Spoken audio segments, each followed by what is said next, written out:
Prabhupada Paramahamsa Privadakacharya Asto Dhartatashi Shrimad Nitya Lila Pravistam His Divine Grace Shila Abhay Charnarvinda Bhaktivedanta Swami Maharaj ISKCON BBT Founder Acharya Jagadguru Patita Pavana Srila Prabhupada Ki Jai Jai Vishnupada Paramahamsa Privadakacharya Asto Dhartatashi Shrimad Nitya Lila Pravista Om His Divine Grace Srila Bhakti Siddhanta Saraswati Thakur Goswami Maharaj Srila Prabhupada Ki Jai Shri Brahma Madhva Gaudiya Rupanuga Vaishnav Sampradaya Shri Guru Parampara Ki Jai Amala Purana Paramahamsa Samhita Grantharaja Śhrīmad-Bhāgavatam Ki Jai Shri Shri Radha Govinda Deva Ki Jai Srila Prabhupada Ki Jai Yuga Dharma Harinam and Sankirtan Yagna Ki Jai Nitai Gaur Premanandi Haribol. All glories to the assembled devotees. All glories to the assembled devotees.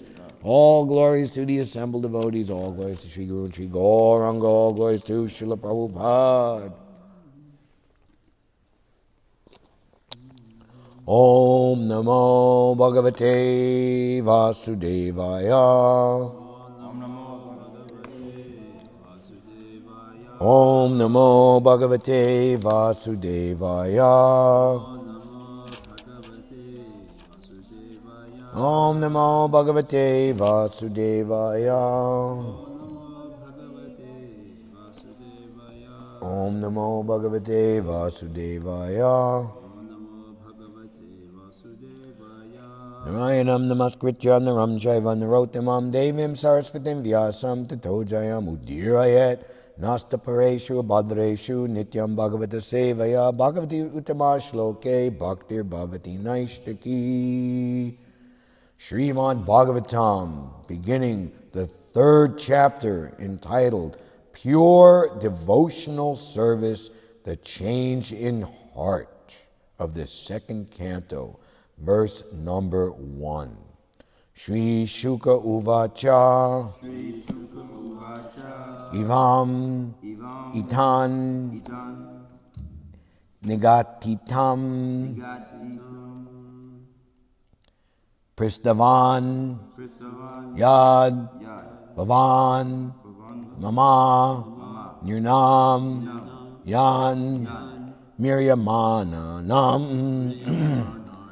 Manusheshu Manisinam Shri Shuka Uvacha Evam Metan Nigaditam Prishnavan Yad Bhavan Mama Nirnam Yan Miryamana Nam Manusyeshu Manisinam Ivam Meta Nigaditam Pristavan Yad Bhavan Mama Nirnam Yan Miryamana Nam Manusyeshu Manisinam. Please chant. Shri Shuka Uvacha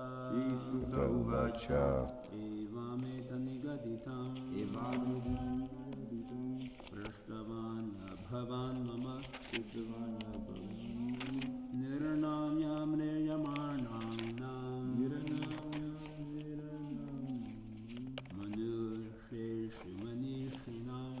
Manuseshu Manishinam Divyangi. Evam Etam Nigaditam Prashtavan Bhavan Mama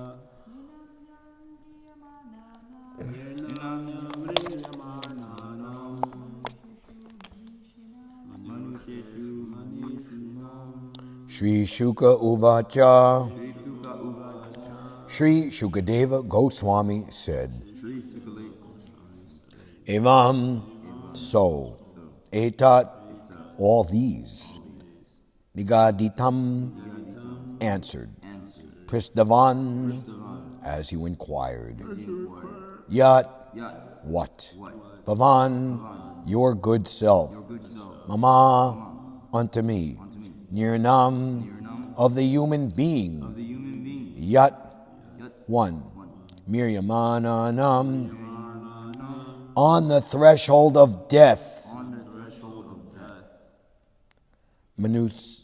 Manusyeshu. Amongst the human beings. Manisinam. Of the intelligent men. Translation and purport. By His divine grace, ISKCON's founder Acharya, savior and uplifter of the whole world, the spiritual master of the entire universe, Srila Prabhupada ki jai. Sri Shukadeva Goswami said, Maharaj Parikshit, as you have inquired from me as to the duty of the intelligent man who is on the threshold of death, so I have answered you. Please repeat. Sri Shukadeva Goswami said, Maharaj Parikshit, as you have inquired from me as to the duty of the intelligent man who is on the threshold of death, so I have answered you. Purport. It's as if Prabhupada was reading our minds, seeing all the narcissistic, falsely egotistical, Venus flytrap-like people out there sitting around Washington Square Park, barely even making a slight notice that the Harinam party was there. This one's for you. In human society, all over the world, there are millions and billions of men and women, and almost all of them are less intelligent because they have very little knowledge of spirit soul. Almost all of them have a wrong conception of life, for they identify themselves with the gross and subtle material bodies, which they are not in fact.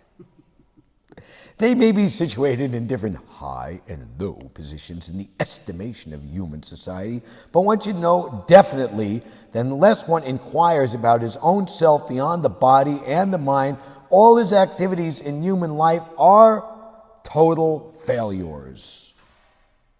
Therefore, out of thousands and thousands of men, one may inquire about his spiritual self and thus consult the revealed scriptures like Vedanta Sutras, Bhagavad Gita, and Śhrīmad-Bhāgavatam. But in spite of reading and hearing such scriptures, unless one is in touch with a realized spiritual master, he cannot actually realize the real nature of the self, etc. Out of thousands and thousands of thousands, 3,000s in a row, of men, someone may know what Lord Krishna is in fact. In the Chaitanya Charitamrita Madhya Lila, chapter 20, verses 122 and 123, it is said that Lord Krishna, out of his causeless mercy, prepared the Vedic literatures in the incarnation of Vyasadeva for reading by the intelligent class of men in human society, which is almost totally forgetful of the genuine relation with Krishna. Even such an intelligent class of men may be forgetful in their relation with the Lord. The whole Bhakti Yoga process is therefore a revival of that lost relation. This revival is possible in the human form of life, which is obtained only out of the evolutionary cycle of 8,400,000 species of life. The intelligent class of human being must take a serious note of this opportunity. Not all human beings are intelligent, so the importance of human life is not always understood. Therefore, manisinam, meaning thoughtful, is particularly used here.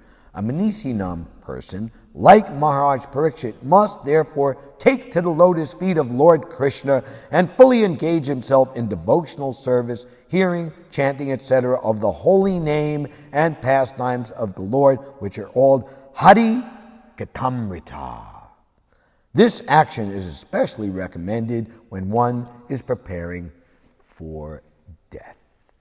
Om Agyanatimirandasya Jananjana Shalakaya Chakshurmilitam Yena Tasmai Shri Gurave Namaha Shri Chaitanya Manobishtam Stapitam Yena Bhutale Swayam Rupakadamayam Dadati Svapanantikam Vandeham Shri Guru Shri Yuta Padakamalam Shri Gurun Vaishnavamscha Shri Rupam Sagadatam Saganavaganatam Vitam Tam Sajivam Sadvaitam Savadutam Varijana Saitam Shri Krishna Chaitanya Devam Shri Radha Krishna Padan Sagara Lalita Shri Vashakavitamscha Hey Krishna Karuna Sindhu Dinabandho Jagatpate Gopisha Gopika Kanta Radha Kanta Namostute Jayatam Sarito Pangor Mama Manda Matergati Matsarvasva Padambo Jo Radha Madana Mohano Dibyad Bindaranya Kalpadrumada Śrīmad Ratnagara Singha-sanasto Śrīmad Radha Srila Govinda Devo Prastalabi Savyamano Smarami in a temple of jewels underneath the desire trees in Vrindavan, seated upon an effulgent throne, are the divine couple, Shri Shri Radha and Govinda, served by their most confidential associates. We beg to offer our respectful obeisances unto them. Shriman Rasa Rasa Rambi Bamsi Bhattatatastita Karshan Venus Svanar Gopir Gopinatha Shriyestuna Tapta Kanchana Gaurangi Radhe Vrindavaneshwari Vishamanu Sute Devi Pranamami Hari Priye Vanchakalpatarubhyascha Kripa Sindubhya Eva Cha Patitanam Pavanebhyo Vaishnavebhyo Namo Namaha Jaya Shri Krishna Chaitanya Prabhu Nityananda Shri Advaita Gadadhar Shivasadi Gaura Bhaktamrinda Hare Krishna Krishna Krishna Hare Hare Hare Rama Rama Rama Hare Hare Shri Shuka Uvacha Evam Metan Nigaditam Pristavanyad Bhavan Mama Nirnam Nyan Miryamana Nam Manusyeshu Manishinam. Shri Shukadeva Goswami said, Maharaj Parikshit, as you have inquired for me as to the duty of the intelligent man who is on the threshold of death, so I have answered you.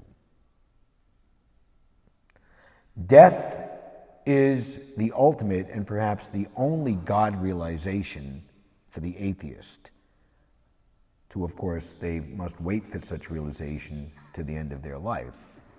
For one who does not want to see God, he doesn't see God anywhere, at any time. So the intelligent class of men wishes to be the flip side of that coin. The intelligent man, the devoted soul, sees God everywhere and at all times. So, how can we say, thus begins the epic chapter. All the chapters in the Śhrīmad-Bhāgavatam are epic. Look up epic. What does Miriam say about that? But still, the pure devotional service, the change in heart, these chapters, first chapters of the Śrīmad-Bhāgavatam, are epic indeed because Shukadeva Goswami has appeared and has, by his own influence, not by force or having an army, has unanimously assumed the presidency of this meeting, where Maharaj Parikshit, the last heir to the Pandava dynasty, a great saintly Rajarishi, has made his decision as a young man to sit down on the bank of the Ganges and fast until death, having been cursed by the Brahmin boy Shringi. Epic.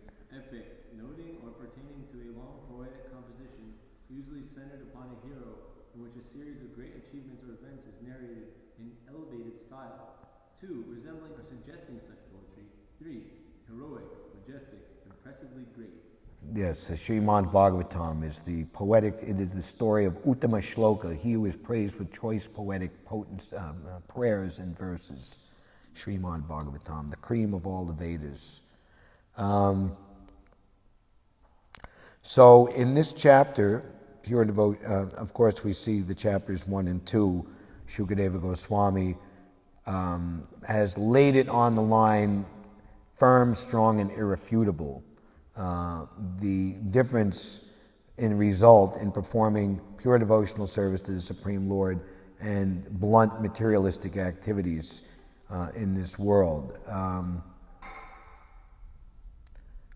criticizing the Grihamedis and the non-devotees, whether their results. Srila Bhaktisiddhanta tells a story, the potter and the blacksmith. The potter and they were two friends. They grew up in the same village as children, and they continued their friendship into their youth and adult life, but one became a blacksmith and one became a fine arts potter. And they became separated, and they lived in different villages. So the blacksmith friend, he wanted to go see his old friend, travel to his village, and at the same time he wanted to gain appreciation for his dear old friend's new craft in making fine art pottery. So he came and he saw his friend very delicately forming and making, figurines into beautiful shapes. I remember we were doing book distribution in Great Smoky Mountain National Forest in Gatlinburg, Tennessee. And they had a very beautiful gift shop with all these very fine figurines and all kinds of things. And there was a little sign there that said, "Beautiful to look at, even more precious to hold. But know that if you break it, Buster, consider it sold." So he was seeing his friend making all these beautiful things, so he thought he would take his knowledge that he knows in being a blacksmith and help his friend out.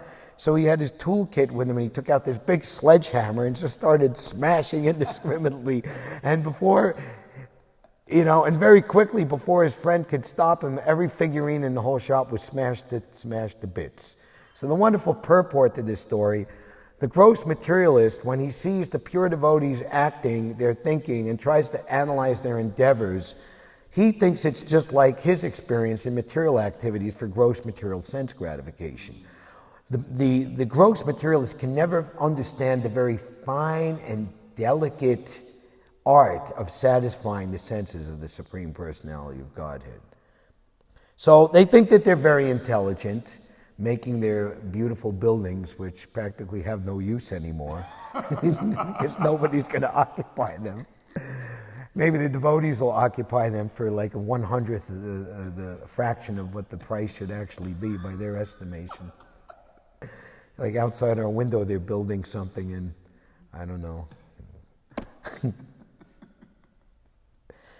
And we see in Vedic architecture, there's a planning, and everything is beautiful and symmetric. There's vastu, everything taken account. All these buildings are just basically greedy, one here, one there. There's no. It's just like a bunch of it's a disorganized mess, but yet it's beautiful by their estimation. And to the point is, because everything is based on bodily identification and sense gratification, it reeks of poisonous, obnoxious smell. We heard earlier that birds of a feather, those who are swans, Paramahamsas, are likened unto beautiful birds like swans who live in idyllic places where there is, beautiful lotus flowers and everything is nice and clean.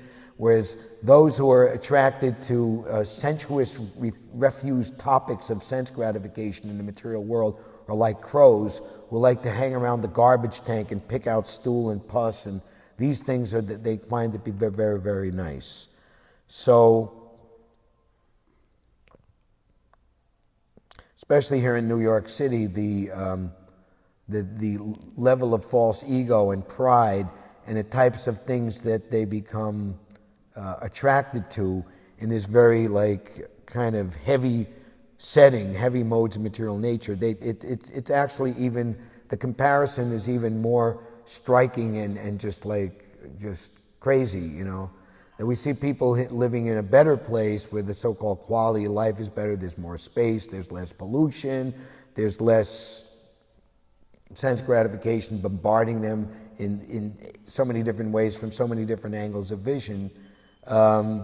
They're actually less proud, and they're more easy to impress upon Krishna consciousness in a sense. Whereas here, the quality of life is so much lower, restricted, it's dirty. There's threat of violence, especially everywhere. People coming up and say they're going to stab you with a knife. You're just sitting minding your own business. But they think that they're very cool living like this. Almost, they think themselves, They have the wrong conception of life, for they identify themselves with the gross material body, which in fact they are not. So here, in this chapter 3, Shukadeva Goswami is, and he mentioned it in the purport, that even you come to the point of being a jnani, and you even come in contact with Vedanta Sutra, Bhagavad Gita, and even Śhrīmad-Bhāgavatam, unless you come in touch with a pure devotee and be agreed to be guided by the pure devotee,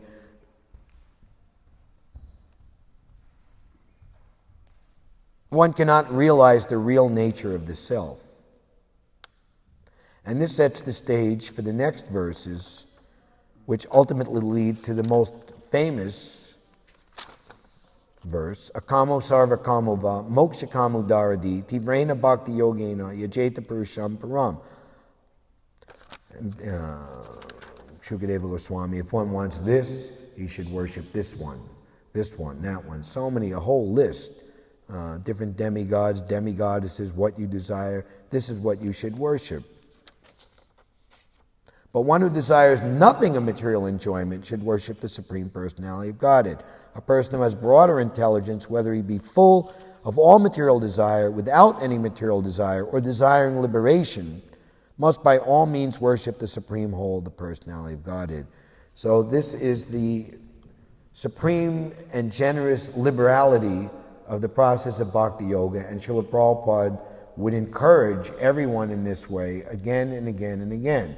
It doesn't matter what you are, what are you desiring, what is your condition, but take to the devotional service, take to the Krishna consciousness process. In my own listening to Prabhupada lectures progressively, I'm now listening to Bhishma Dev's passing away on the bed of arrows. Prabhupada is speaking in Los Angeles in 1973. This Krishna consciousness movement is the only movement that is giving people a chance to escape the cycle of repeated birth and death. And Prabhupada made this bold statement: every other institution, charitable, educational, or otherwise, is simply leading people to hell.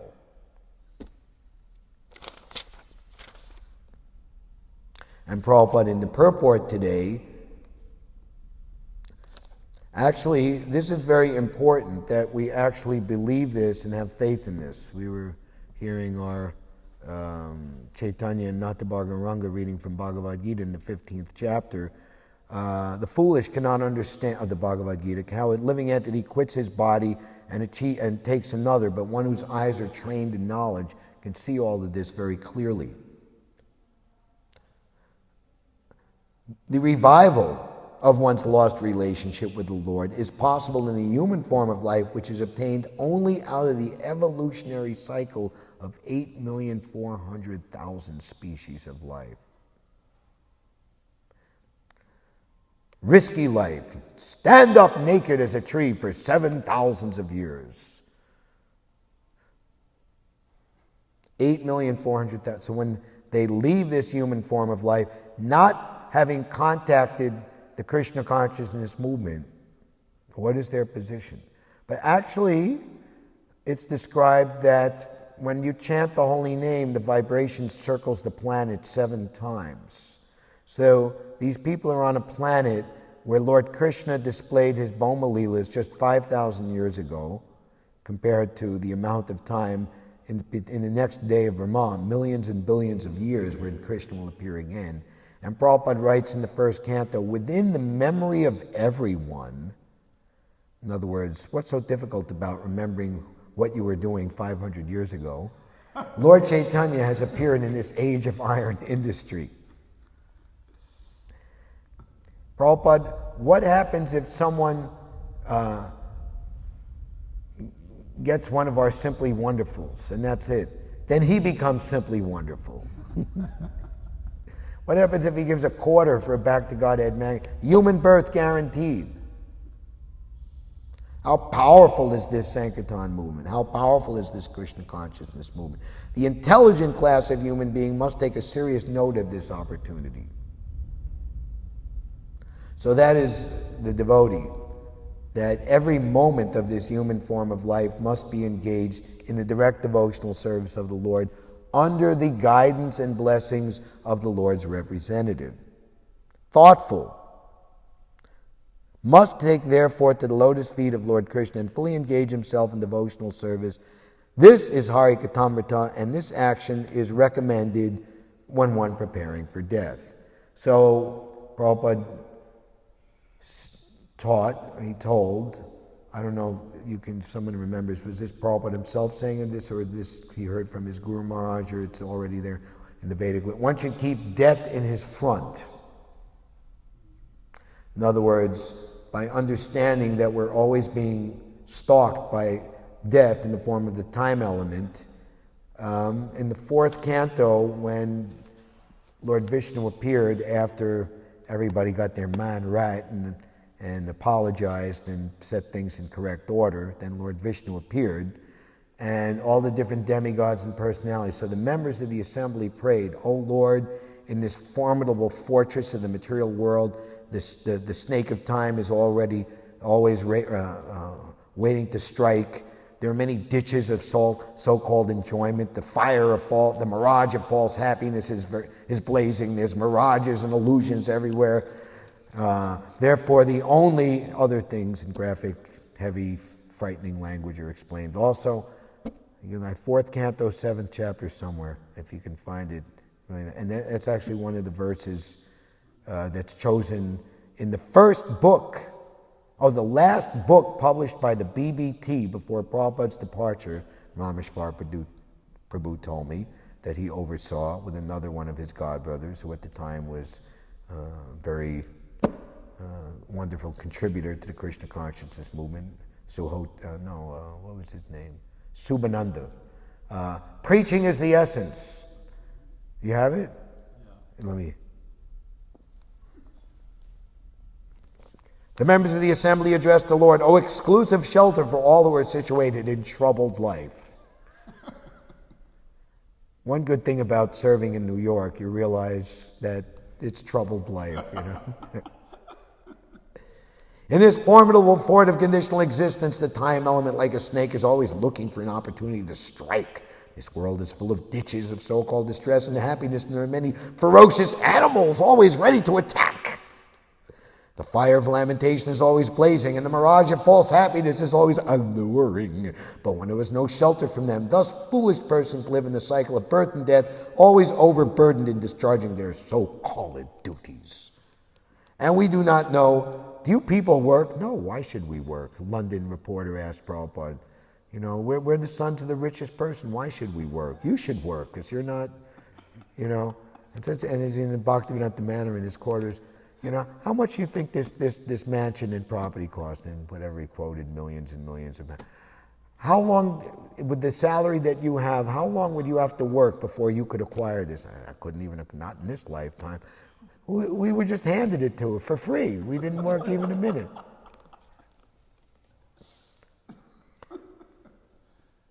We don't overburdened in discharging their so-called duties, and we do not know when they will accept the shelter of your lotus feet. Right? In the name of God, Ted Patrick and Hirdayananda Goswami and Balavanta. And we have Miss Sandra Sachs, who's the chairwoman for Concerned Mothers of Brainwashed Children. You're on the air, Sandra. What do you have to say? Well, I'd like to know if any of them Hare Krishnas is gainfully employed, and if so, how?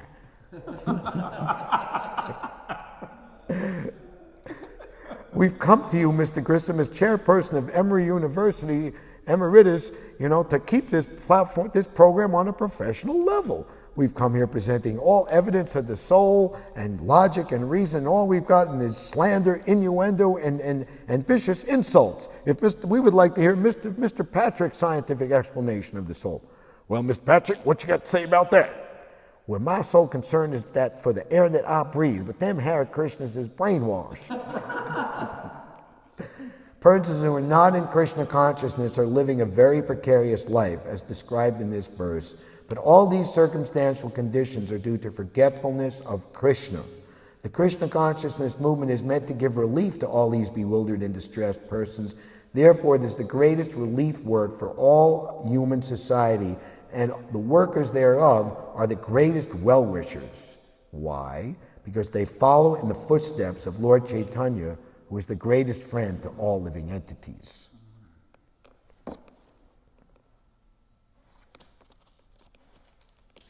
So we'll see as this epic chapter, pure devotional service, change of heart develops. All these different persons, and up to verse number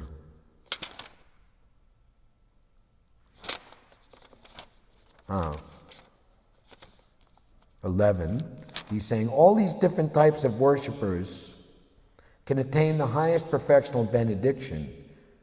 And what is that benediction? Spontaneous attraction, unflinchingly fixed upon the Lord only by the association of the pure devotee of the Lord. And so many, and then this verse, which concludes Shukadeva Goswami's immediate line of reasoning and mode of presentation. Transcendental knowledge in relation with the Supreme Lord Hari is knowledge resulting in the complete suspension of the waves and whirlpools of the material modes. Bhaktivinoda Thakur's emphatic and frightening appeal to Janavadevi, entitled the Material Existence, which is in Gitavali, that I can no longer protect myself or save myself from the pushings of my previous karma, which are tossing me, like a rudderless boat on a tempestuous sea.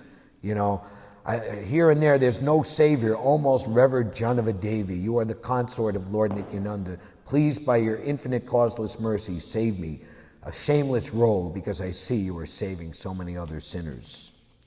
Complete suspension of the waves and whirlpools of the material modes of nature. Such knowledge is self-satisfying due to its being free from material attachment and being transcendental. It is approved by authorities, presenting the book on the merit of the book. Who could fail to be attracted? Krishna is all attractive. His Swarup Shakti, Srimati Radharani, is all attractive. Our spiritual master, Srila Prabhupada, is all attractive. We don't need anything else. We have everything that we need to go back home, back to Godhead. To be always inspired at every moment, in any situation. Who could fail to be attracted? Our job is simply to present Krishna, the all-attractive, Srila Prabhupada, Krishna's all-attractive pure devotee, to these people on this planet, Dāsa, very dear to Lord Krishna on this earth, having taken shelter at the lotus feet of the Lord. And this sets the stage for more inquiry from Maharaj Parikshit in verse 13 onwards. Shonaka is asking.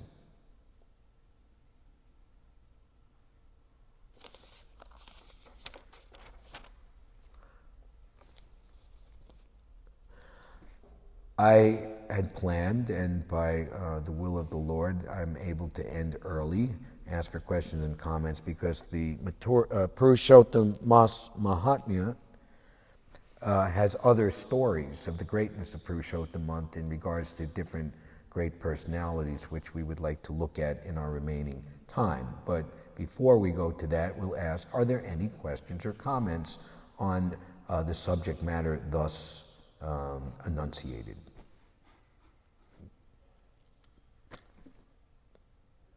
A lot of our modern devotees. Modern devotees? Yeah, the present Contemporaries. Devotees. We feel kind of hypersensitive about coming off as like sectarian and small-minded and kind of mean. But a lot of Prabhupada's statements, some of which you were sharing today, come off like exactly like that, like very sectarian. Like what?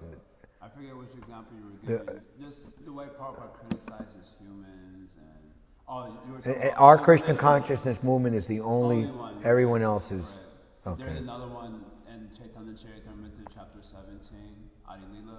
What's the title of that chapter? I forget the title of the chapter, but the explanation of the holy name is coming there elaborately. And Prabhupada says sometimes people say that you are good and we are also good. But we say we are good and you are not good. Right. And this is not our obstinacy. This is the version of the Shastra.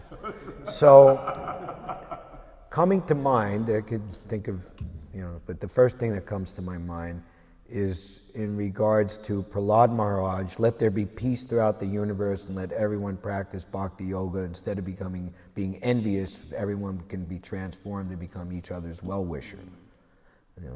So Prabhupada says that the more one advances, the more one becomes liberal in his social dealings. Strict with oneself, liberal with others. So Prabhupada, that strictness is what? Not that you become but that you become a pure devotee. And then you are endowed with the authority, with the pleasure potency of the Lord to attract others. Like people were just, chasing after Prabhupada. Hippies and just like people engaging in free love and intoxication and just like, like you see Kirtanananda in that black and white. The Swami's got something that you want, and you're gonna have to get it, I asked one of the new people in there, Thomas Hopkins, this is just so wonderful. I'm going to dedicate the rest of my life. How long have you been practicing? Since yesterday. So if you're endowed with the pleasure potency, and you can just give everybody that, what is the term for that initial taste that it's like a Sanskrit term, like you're given like this incredible thing to get you in the door. Like the guy who stands out, P.C. Richards and Sons, we're giving out $100 bills, come in here, buy one and get 15 free, something, to get you in the, Prabhupada lifted people up and just showed them who they are and what they're meant to be, and and on that Bhagavat Darshan, your platform, it's like any amount of renunciation, any amount of being ostracized by like Satsvarup Maharaj, his mother was a very strict Catholic, in a sense that we're Catholic, and when they came to know that their son was following an Indian Swami, they gave him an ultimatum. As long as you're with them, we want nothing to do with you. And they held that in place. And then later, Satsvarup Maharaj is a successful devotee. Some 20 or 25 years later, he contacted, his father had died, 1987. His mother is still alive, maybe a few years after, and just contacted her since 1966. And engaged in a little bit small talk, and then he said that, I'm a leader in the Hare Krishna movement. And she repeated the exact same words. As long as you're with them, I want nothing to do with you. So that's heavy.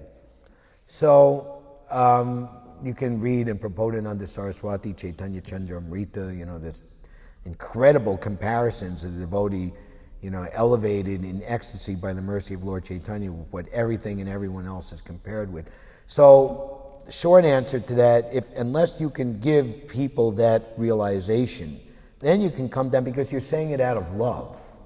The mood should not be like, I'm Moses on top of Mount Sinai and I'm throwing the 10 Commandments and smashing your skull, But it's like, we're down, look, hey, me and you, we're like brothers, we're equal, and let's look up and see, look at this wonderful, wow,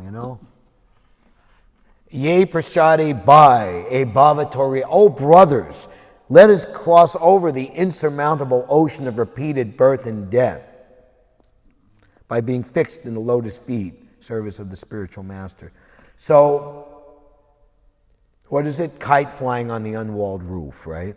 Once upon a time, there was a dull-witted boy, and he was flying a kite on the unwalled rooftop, and his friends were all there, and he was coming very near the edge.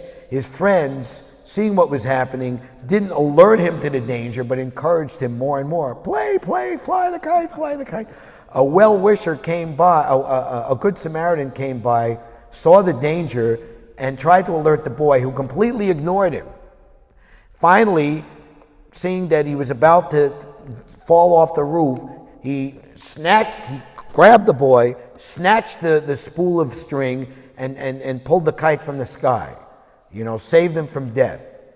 But what did the boy thank him? He said, "You rogue, you hooligan, you rascal," And then all his friends wanted to come over, and like they were starting to they even wanted to beat him up. And then some of the overindulgent parents, hearing the commotion, came up, and they too were threatening the man. He bore all this, thankless task, saving the boy from imminent death. So that is the devotee. And he tries to save the non-devotee from imminent death and destruction, but he's chastised, he's criticized, he's even being assaulted for doing like that. So when the neophyte devotee presents all this forward, and his heart and his own consciousness is still riddled with material desires, he hasn't passed the tests by any means. Prabhupada, what to speak of passing the tests, he's demonstrating tests to pass, so to speak, but he's Nitya Siddha Parikar. He has the right, he has the mace, save us have fallen, his divine grace. Just like his spiritual master, he soundly defeated him. I was the first time I was defeated in my life, but it wasn't a defeat, it was the greatest gain. I accepted him as my spiritual master in my heart, not officially, but in my heart. I made such a nice, saintly person. You lift people up. Give them that darshan, and then you tell them all about stool and urine and everything else. Nectar. The pure devotee, he can relish the Lord's kissing his consorts in the Rasa Leela the same way as he can relish profound philosophical discourses and heavying out, the difference between material life and actual love of Godhead, because there's no mundane distinction between the two. The point is, in conclusion, is that the pure devotee speaks for the benefit of the audience, both the individual and the collective audience. Like you have the memoir of Harvey Cohn, who's Haridas. You read this; it's amazing. And actually find it for me. It's in there. Leelamrita number 3, or maybe it's on. They have number 3. Give me this. This one's a really good one. Now, it's over on the shelf there. There's number 4 and 6 in here. This is the same lectern that we had in the early 80s. It's good to see that it has survived all of the cataclysmic. I'll find it. I know where to find it. Swami invites the hippies. Am I touching the nerve and the funny bone of your question? Yes. A little bit. There's no index here, so we'll have to wing it here. Kirtan in the park. Okay, Haridat. There's no index. The original one has index.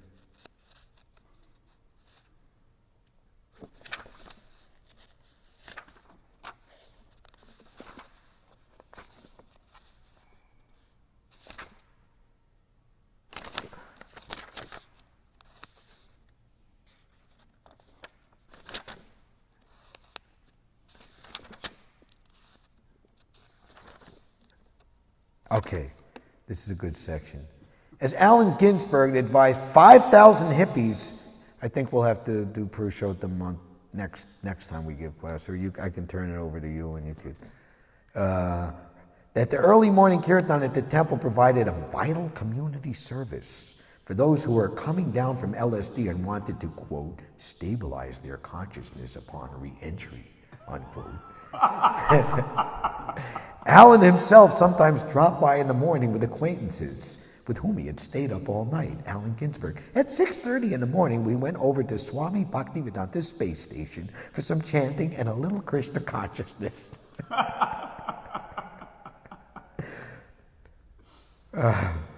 There were about 30 or 40 people there, all chanting Hare Krishna, and this new tune they made up just for mornings. One kid got a little freaked out by the scene at first, but then he relaxed, and afterwards he told me, man, at first I thought, what is this? But then suddenly I realized it just wasn't grooving with where I was. It just wasn't grooving to being where I was.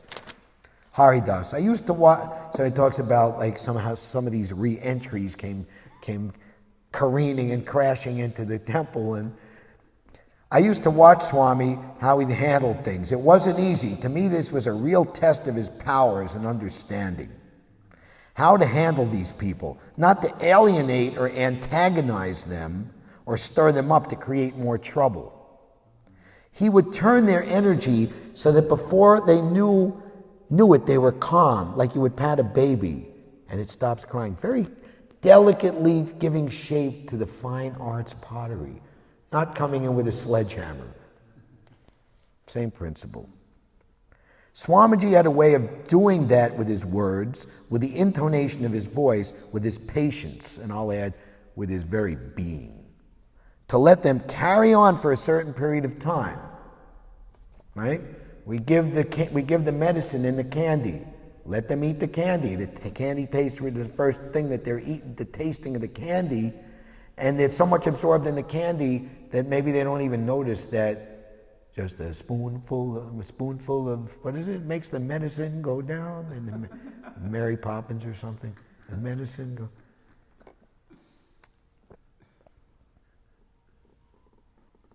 Swamiji, okay. Carry on for a certain period of time. Let them work it out, act it out even. I guess he realized that the devotees just couldn't say, listen, when you come to the temple, you just can't do that. You can't behave like that. It was a delicate situation.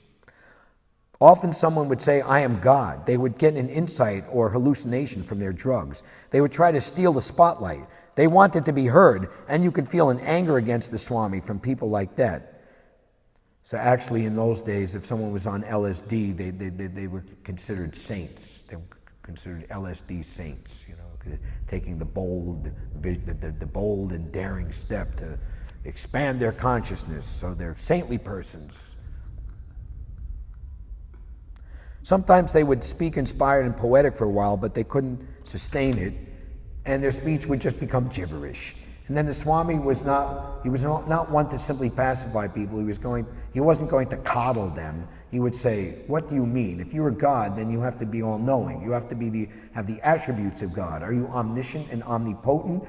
And would then name all the characteristics that one would have to be an avatar. Okay.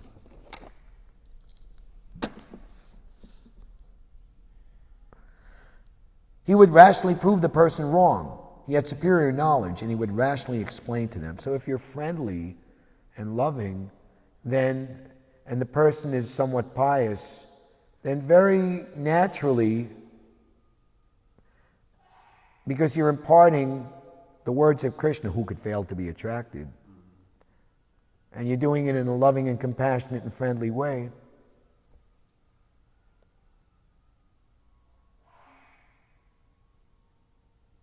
sometimes people would take it as a challenge and would try to have a verbal battle with the Swami. The audience's attention would then swing to the disturbing individual, the person who was grabbing the spotlight. Sometimes it was very difficult. I used to sit in there and wonder, how is he going to handle this guy? This one's really a problem.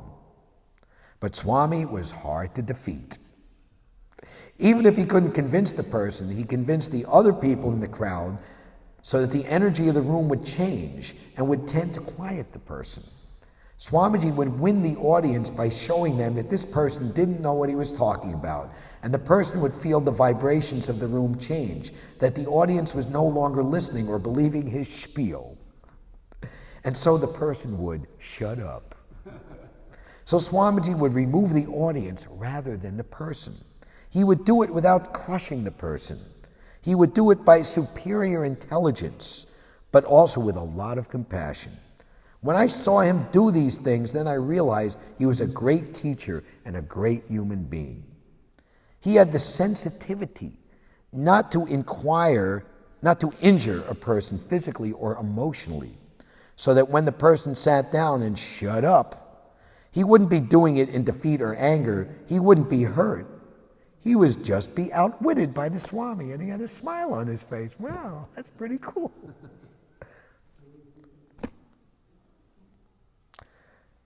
Hare Krishna. Anything more? You want to add to your own realizations to that question that you posed? No, I did have a follow-up though. Follow it up? Okay. Yeah, so you were making the point that unless we can give Bhagavat Darshan, then we should be relaxed a little bit. If we're not able to give them that darshan and kind of bring them in a proper way, we shouldn't just hammer them with stool and urine, all the Uh-huh. between. So I see that when devotees, but when we have to represent the philosophy, if we don't speak it plainly, then it creates confusion also. So then I feel like practice. Well, I mean, you can say, like, I mean, my realization, or however you want to convey, well, our spiritual master says, and this is the version of the Shastras. And it's, it's good to say how this is Kali Yuga, and it's a very, things are very obscure. Tell them, these things they can understand. The politicians become like all-devouring, and they just, the cities become like filled with thieves and taxation. People want to run away and flee. Things they could identify with, Especially here in New York, most people are not very happy with the incumbent president of the United States and his activities and things, So, it's something they can understand, Because, like, you give them what they can digest. You don't sit down, a 3-month-old baby to a full-course meal at Govinda's, or that amazing feast we had for Bhakti Charu Maharaj, the other night. You give him, like smashed down applesauce, Right? And that's what the baby takes, and he's very happy to have that. And Prabhupada would encourage, people say, well, Prabhupada, we have to convert these Christians. No, we don't want to convert them, we just want to encourage them. Swamiji, don't you think we run into conflict taking truths from the Bible, the Quran, the Torah, and the Vedic? No, I do not see any conflict. Whatever religious process you feel comfortable accepting, if the goal is reached to know God and love God, then that's all right. Well, thank you very much, Swamiji. It was a pleasure meeting you, and I hope to see you when you come back. Thank you. All right. Thank you very much. Maha Saturday Harinam Sankirtan Ki Jai. Hare Krishna. Shri Shri Radha Govinda Ki. Srila Prabhupada Ki. Grantharaj Śhrīmad-Bhāgavatam Ki Jai.